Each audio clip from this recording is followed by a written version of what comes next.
Assalamualaikum warahmatullahi wabarakatuh. Nama saya Fadar Rahmatullah dengan NIM 444-240-119 dari Prodi Teknik Elektro. Di sini saya akan mempresentasikan tentang tugas besar 2 saya, yaitu tentang analisis dataset Cat Bridge menggunakan Cummins Clustering. Tujuannya yaitu menerapkan algoritma Cummins Clustering dalam proses pengelompokan data ras kucing berdasarkan fitur-fitur karakteristik seperti berat badan, tingkat energi, dan kebutuhan grooming. Menentukan jumlah klaster yang optimal agar pengelompokan data dapat mempresentasikan variasi karakteristik ras kucing dengan baik. Lanjut, menganalisis karakteristik dominan dari setiap klaster yang terbentuk untuk memahami pola kesamaan antara ras kucing dalam satu kelompok.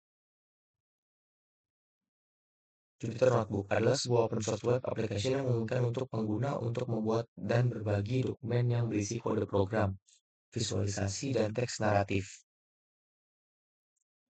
NumPy. NumPy digunakan untuk operasi matematika dasar dan manipulasi array yang penting dalam perhitungan numerik pada proses klasterisasi.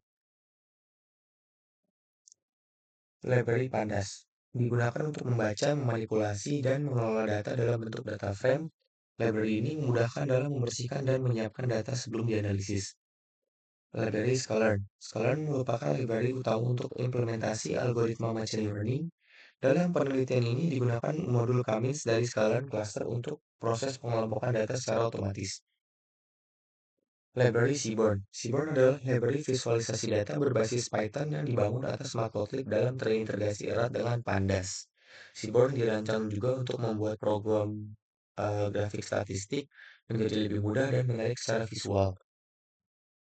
Matplotlib. Matplotlib adalah salah satu library visualisasi data paling dasar dan populer di Python. Library ini digunakan untuk membuat berbagai jenis grafik seperti line chart, bar chart, scatter plot, histogram, plot, dan banyak lagi yang lain-lainnya. Cummins adalah salah satu algoritma unsupervised learning yang digunakan untuk mengelompokkan data atau clustering. Berdasarkan kemiripan antar data, artinya Cummins bekerja tanpa label. Ia mencari pola alami dalam data dan mengelompokkannya ke dalam cluster. Dataset yang saya gunakan itu berjudul dataset CatBridge yang berisi data berbagai jenis kucing beserta karakteristik numeriknya. Dataset ini digunakan untuk proses klasterisasi menggunakan Cummins. Dataset saya memuat 5 kolom utama yaitu jenis kucing atau nama lain kucing, berat atau berat rata-rata kucing, energi level atau tingkat keaktifan kucing, grooming need atau kebutuhan perawatan, intelligence atau tingkat kecerdasan kucing. Tujuannya untuk mengelompokkan jenis kucing berdasarkan kemiripan karakteristik numeriknya sehingga dapat ditemukan pola atau insight yang berbeda dalam pemeliharaan atau pemilihan ras kucing tertentu. Tabel di database. Di sini saya sudah membuat database-nya. Database-nya itu bernama TB2PK. Setelah membuat database-nya, saya lanjut membuat tabel. Itu di sini ada 5 tabelnya itu jenis kucing dan yang lain-lainnya. Setelah membuat tabel, selanjutnya saya mengimport file dataset saya di sini. Setelah selesai membuat database-nya, lanjut import library yang akan digunakan seperti Pandas, NumPy, dan Matplotlib di Jupyter Notebook. Lalu memasukkan data dari file CSV ke dalam database MySQL Code. Ini dia kodenya. Dan di sini database saya itu nama database saya itu TB2PK. Ini nama dataset saya. Setelah menjalankan kodenya, di sini saya mendapatkan data yaitu ada jenis kucing, berat kilogram, energi level, grooming need, dan intelligence. Lalu analisis visualisasi data, kode, dan output. Di sini def describe yaitu untuk menampilkan statistik deskriptif dari dataset dan menampilkan deskripsi statistik itu di sini. Lalu membuat grafik plot atau diagram batang untuk menampilkan masing-masing nilai umur. Itu kodenya di sini.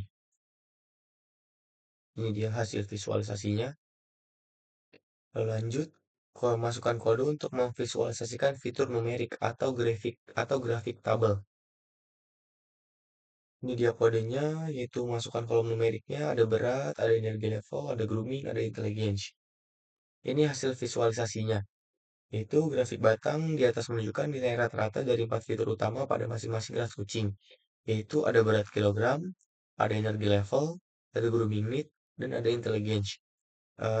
Dari hasil visualisasi ini saya menemukan yang penting yaitu kucing ras Maine Coon dan Persia memiliki berat lebih tinggi dibanding ras yang lainnya. Lalu kucing Sphinx, Siam, dan Abyssinian memiliki tingkat energi kecerdasan yang tinggi. Lalu yang ketiga, kucing Persia yaitu membutuhkan perawatan grooming paling tinggi. Sedangkan Sphinx memiliki sedangkan kucing Sphinx memiliki perawatan grooming yang paling rendah. Lalu lanjut menganalisis korelasi menggunakan fitur heat map dan visualisasinya. Ini kodenya untuk menampilkan fitur heat map-nya dan ini visualisasi dari heat map-nya. Interpretasi korelasi utama dari slide sebelumnya yaitu energi level versus intelligence. Terdapat korelasi positif kuat antara tingkat energi dan tingkat kecerdasan kucing. Yang artinya semakin tinggi tingkat energi suatu ras kucing, cenderung semakin tinggi pula tingkat kecerdasannya. Yang kedua, grooming need versus intelligence. Terdapat korelasi negatif kuat antara kebutuhan grooming dengan kecerdasan, yang artinya ras kucing yang membutuhkan perawatan grooming tinggi cenderung memiliki tingkat kecerdasan yang lebih rendah atau sebaliknya. Yang ketiga, energi level grooming versus grooming need. Terdapat korelasi negatif sedang yang menunjukkan bahwa kucing dengan tingkat energi tinggi cenderung membutuhkan grooming yang lebih sedikit. Yang keempat, berat kilogram versus fitur lain-lainnya. Korelasi negatif sedang dengan energi level dan intelligence dalam kurung minus 0,41 yang mengindikasikan bahwa kucing yang lebih berat cenderung memiliki energi dan kecerdasan yang lebih rendah. Lalu kode ini untuk melakukan normalisasi terhadap data numerik menggunakan standar scalar dari scikit-learn. Yaitu ini kodenya, ini nama dataset saya, ini kodenya. Lalu kode untuk clustering atau pengelompokan data. Menggunakan algoritma K-means untuk membagi data menjadi 3 kelompok cluster berdasarkan kesamaan fitur numeriknya. Ini dia kodenya. Lalu kode ini digunakan untuk mengambil hasil tabel cluster dari model K-means yang sudah dilatih sebelumnya. Ini hasilnya. Dan selanjutnya memasukkan kode pada gambar di bawah digunakan untuk mengambil dan menampilkan pusat masing-masing cluster atau cluster center hasil dari algoritma K-means. Ini dia kodenya.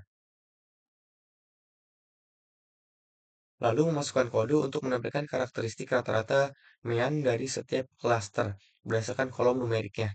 Ini kodenya sebelumnya apa di tabel saya tidak ada cluster itu lalu saya tambahkan cluster dan ini group by dan meannya clusternya. Nah, dan tujuan utamanya yaitu agar kita bisa mengetahui ciri-ciri umum atau profil dari setiap klaster kucing. Misalnya di klaster 0, yaitu kucing dengan energi tinggi dan butuh sedikit grooming. Di klaster 1, kucing dengan berat tinggi tapi energinya rendah. Di klaster 2, kucing yang butuh banyak grooming dan kucing yang cerdas. Lalu masukkan kode untuk membuat grafik batang atau bar chart yang menunjukkan jumlah kucing pada masing-masing klaster hasil dari algoritma K-means. Ini dia kodenya, grafik jumlah anggota per klaster. Lalu ini hasil visualisasi klasternya atau grafik batangnya. Berdasarkan grafik batang di samping, jumlah kucing pada masing-masing klaster menunjukkan distribusi yang tidak merata. Contohnya, di klaster 1 ini memiliki jumlah anggota kucing terbanyak yaitu 80 kucing. Sedangkan di klaster 3 ini yang berwarna merah memiliki jumlah kucing yang paling sedikit yaitu hanya sekitar 20 kucing. Hal ini mengindikasi bahwa kucing dalam klaster 1 memiliki ciri-ciri yang paling umum dijumpai dalam datasetnya. Sementara kucing dalam klaster 3 mungkin memiliki karakteristik yang berbeda atau yang langka. Lalu masukkan kode untuk membuat scatter plot atau diagram sebar untuk memvisualisasikan klaster kucing berdasarkan fiturnya. Kita import matplotlib dan import numpy. Satu, filter data jika diperlukan. Misalnya beratnya 20 kg. Lalu lanjut ini berat dan ini kode-kodenya. Ini hasil visualisasinya dari klaster jenis kucing berdasarkan energi dan kecerdasannya. Ini intelligence, kecerdasannya, ini energi level. Jadi warna titik klaster, setiap warna memiliki satu klaster hasil dari algoritma K-means-nya. Misalkannya merah tua itu klaster 0, biru muda itu klaster 1, orange itu klaster 2 dan ini eh, ungu klaster 3. Lupa saya tulis. Lalu masukkan kode di bawah ini untuk mendapatkan pemahaman yang lebih mendalam terhadap pola pengelompokan jenis kucing berdasarkan fitur tertentunya. Dilakukan visualisasi scatter plot dalam ruang 3 dimensi. Ini kodenya. Saya masukkan kolom-kolomnya, berat kilogram, energi level, intelligence, dan cluster. Ini visualisasi hasil dari 3D-nya. Jadi yang berwarna biru ini adalah cluster 0, yang berwarna oranye ini adalah cluster 1, yang berwarna hijau ini cluster 2, dan yang berwarna merah ini cluster 3. Jadi sedikit penjelasannya dari hasil visualisasi 3D sebelumnya itu cluster 0 atau biru biasanya mewakili jenis kucing dengan karakteristik umum atau rata-rata. Bisa jadi kelompok dengan berat sedang, kelompok kucing dengan energi yang sedang, dan kecerdasannya yang sedang. Lalu cluster 1 atau yang berwarna oranye. Cluster ini mungkin menunjukkan kucing dengan tingkat energi lebih tinggi atau mungkin lebih aktif. Seringkali mewakili kucing aktif dan cerdas atau kombinasi unik tertentu. Lalu klaster yang kedua atau warna hijau kemungkinan menunjukkan kelompok kucing dengan berat lebih tinggi atau energi yang lebih rendah. Bisa jadi kelompok kucing dengan karakteristik yang lebih kalem atau tidak terlalu aktif. Lalu klaster ketiga atau yang berwarna merah yaitu berat tubuh kucing yang tidak terlalu ringan atau yang terlalu berat. Lalu energi kucing dan kecerdasan kucing dalam tingkatnya yang menengah. Namun tetap cukup unik atau berbeda sehingga tidak cocok masuk ke klaster 3 lainnya. Lalu masukkan kode di bawah ini untuk digunakan menentukan jumlah klaster terbaik dalam algoritma Cummins melalui metode yang disebut elbow method. Ini dia kodenya untuk menampilkan visualisasi dari elbow methodnya. Lalu masukkan kode seperti di bawah ini untuk menampilkan grafik elbow-nya. Ini kodenya itu. Lalu ini hasil visualisasi dari elbow methodnya. Yaitu pada K1 ini inertianya sangat tinggi, yaitu mendekati 1000 atau mencapai 1000, yang artinya data belum terbagi dalam cluster, sehingga errornya besar. Ketika K meningkat dari 1, ke 2, ke 3, dan keempat, nilai inertianya menurun drastis. Ini menunjukkan bahwa membagi data ke dalam lebih banyak cluster secara signifikan mengurangi kesalahan klasterisasi. Namun, setelah keempat ini, penurunan nilai inersianya mulai melambat atau grafiknya mulai mendatar sedikit demi sedikit. Kita lihat di bagian 4 ini yaitu menurunnya signifikan tidak terlalu besar, itu hanya sedikit-sedikit lama-lama akan mendatar. Lalu masukkan kode di bawah ini untuk menganalisis isi dari setiap klaster hasil kami secara ringkas dan informatif. Berikut tujuan utamanya. Ini ringkasan isi setiap klasternya. Lalu ini hasil-hasil nama-nama kucing dan berat dan rata-rata energi dan rata-rata grooming dan rata-rata kecerdasannya.